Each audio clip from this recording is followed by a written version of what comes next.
नमस्कार, रुपालीज रेसिपी मराठीमध्ये आपले स्वागत आहे। मी आज बनवणार आहे साबुदाणा वडी। त्याच्यासाठी मी इथे शाबू रात्रभर भिजत घातले होते आणि छान भिजले देखील गेलेले आहे। तुम्ही पाहू शकता हे आपले शाबू पूर्णपणे असे भिजले गेलेले आहे। आता याच्यामध्ये आपण 3 ते 4 हिरव्या मिरच्या बारीक चिरून घेतलेल्या आहेत त्या घालू। एक मोठी वाटी शेंगदाण्याचा कूट जाडसर असा करून घेतलेला आहे तो घातलेला आहे। 2 उकडलेले बटाटे मॅश करून घेतलेले आहेत ते देखील घातलेले आहेत। आता मी इथे एक छोटा चमचा जिरं घातलेलं आहे आणि चवीनुसार मीठ घातलेलं आहे। तुम्ही जिरं उपवासाला खात असाल तर घालू शकता, नाही घातलं तरी चालते।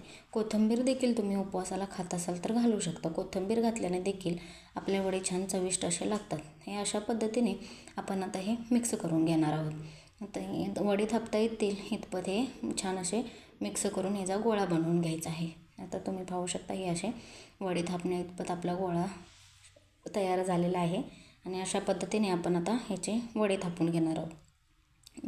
मी असे छोट्या छोट्या आकाराचे वडे थापून घेणार आहे। तुम्हाला ज्या साईजने ज्या आकाराने तुम्ही थापू शकता, तुम्हाला जसे आवडत असेल तसे तुम्ही थापू शकता। मी अशा पद्धतीने छोटे छोटे असे वडे तयार करून घेतलेले आहेत। तुम्ही देखील तुम्हाला हवे तसे तुम्ही बनवू शकता। हे वडे आतून पूर्णपणे असे भाजले जातात आणि टम्म असे फुगले देखील जातात। तुम्ही पाहू शकता हे अशा पद्धतीने मी वडे संपूर्ण वडे तयार करून घेतलेले आहेत।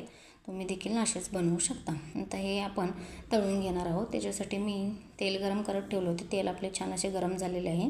आता याच्यामध्ये आपण वडे सोडणार आहोत। वडे मी एक एक करून हे वडे सोडलेले आहेत। आता हे आपण तेलामध्ये मिडियम गॅसवर भाजून घेणार आहोत। आता हे अशा पद्धतीने अधूनमधून हलवत राहायचं आहे आणि आलटून पलटून दोन्ही बाजूने असे छान भाजून घ्यायचे आहेत। हे वडे आपण मिडियम गॅसवर भाजल्यामुळे वरचं कोटिंग लालसर होतं आणि कुरकुरीत देखील होतं आणि आतून देखील भाजले जातात। हे तुम्ही पाहू शकता वरून असे पूर्ण असे टम्म फुगले गेलेले आहेत आपले वडे आणि हे वडे आपले असे लालसर होऊन वरून कुरकुरीत असे झालेले आहेत ते दिसतात। तुम्ही पाहू शकता असे कुरकुरीत झालेले आहेत। हे गरम गरम वडे खायला कुरकुरीत असे खूप छान लागतात आणि हे अशा पद्धतीने आपण इतर वडे देखील तळून घेणार आहोत। आपलं तेल गरम झालेलं आहे, याच्यामध्ये आपण एक एक करून असे इतर वडे देखील तळून घ्यायचे। अशा पद्धतीनेच लालसर असे टम्म फुगेपर्यंत आपण मिडियम गॅसवर भाजून घेतलेले हे देखील वडे। आता तुम्ही पाहू शकता हे देखील आपले तयार झालेले आहेत। हे वडे साध्या सोप्या पद्धतीने केलेले आहेत। तुम्हाला आवडलं असेल तर तुम्ही घरी नक्की ट्राय करा। हे गरम गरम आणि कुरकुरीत खायला खूप छान लागतात। खोबऱ्याच्या चटणीसोबत आणि दह्यासोबत खायला देखील खूप छान लागतात।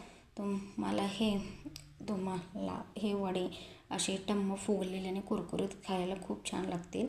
हे तुम्ही पाहू शकता आतून असे टम्म फुगलेले आहेत आणि हे साध्या सोप्या पद्धतीची साबुदाणा वडे रेसिपी आवडली असेल तर तुम्ही घरी नक्की ट्राय करा। व्हिडिओ आवडला असेल तर व्हिडिओला लाईक करा, शेअर करा, सबस्क्राईब करा। व्हिडिओ पूर्ण बघितल्याबद्दल धन्यवाद।